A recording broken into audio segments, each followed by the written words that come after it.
Both of my daughters go to high school, and my older daughter, she can drive, and so normally she takes them both home. Except on the days where she has stuff like after school, then I have to go get my younger daughter, and that's what I'm doing today. Hi, girlfriend. Hi. How was your day? It was not great. But you're still smiling. Yeah, because I'm listening to music, so. This line is so long. I feel like we need to order a pizza or something, but then I don't even know how we're gonna get it delivered. And the crazy thing is we're gonna be right back here in 2 hours because tonight is Meet the Teacher in open house.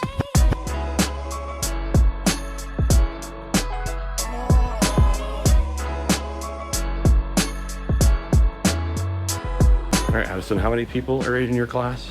Like all the people, like all the freshmen. I don't know how many freshmen. Okay. I only know how many is in total. Okay, how many in total? 4,000. 4,000 people running around this high school. So the town that we live in is not a big town, but it's not a small town. And there's only one high school in the entire area. So all 4 grades, 9th, 10th, 11th, 12th, all here in this one, I say building, it's buildings. It's like the size of a community college campus. How much time do you have? 5.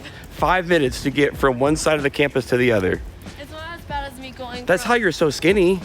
We pretty much started with her first hour and we went into that classroom and met her teacher and then moved on to second hour and then moved on to third hour. So we kind of experienced what her day is like, going from class to class, from building to building. Some of them are close together, others are clear on the other side of the campus. But it was pretty cool. Like one of our classes is video production, so we got to meet that teacher and see the studio. It's got a big green screen. Yeah, that's cool. Okay, and now I can put like unicorns behind you.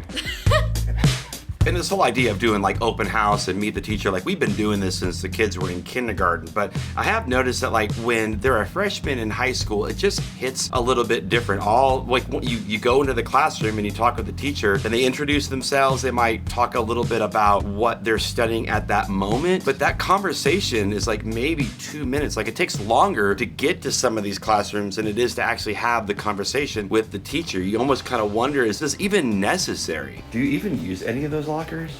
No. Okay. So how does meet the teacher at high school, like how is that different than like meeting the teacher at elementary school?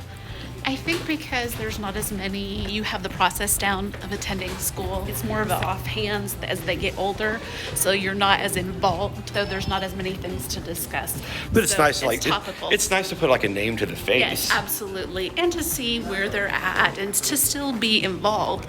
Just it's different because you're not as involved as what you used to be. I noticed that there's this transition that seems to be happening from raising children to raising teenagers that eventually are becoming their own adults, is that there's less and less hands-on, but you kind of move more still into this advisory role. So like, for example, maybe down the road, my daughter is having a really hard time with her math homework and getting the things that she needs to understand the concept. Well, where I might help in that is instead of jumping in and fixing that issue and like me being the one to contact that teacher and solve it for my child, I might find myself actually trying to train my child on how they can solve that problem themselves, how to approach a situation, what questions to ask, things that they need to maybe stand up for or ask or whatever. If I need to step in, I will, but how can I train my child to solve their own problem? And me having a better understanding of who that teacher is and their situations that they might be in, the more of a vantage point that I have of their situation, the better I can help guide them in all of that. A lot about this season of life has to do with like transitions and changes and things not being the way that they used to be. That's definitely true with like raising teenagers, which seems to come with this territory. You can continue to parent like you've always parented and not make a single change, and that's probably not the right answer. But then the other instinct is to come way over here and like completely go and just whatever happens, happens. But I think the right answer is probably somewhere in the middle where you let go of the reins somewhat and give them opportunities to make their own decisions, their own choices, live with those consequences, or enjoy the successes of that as you train them to be their own people.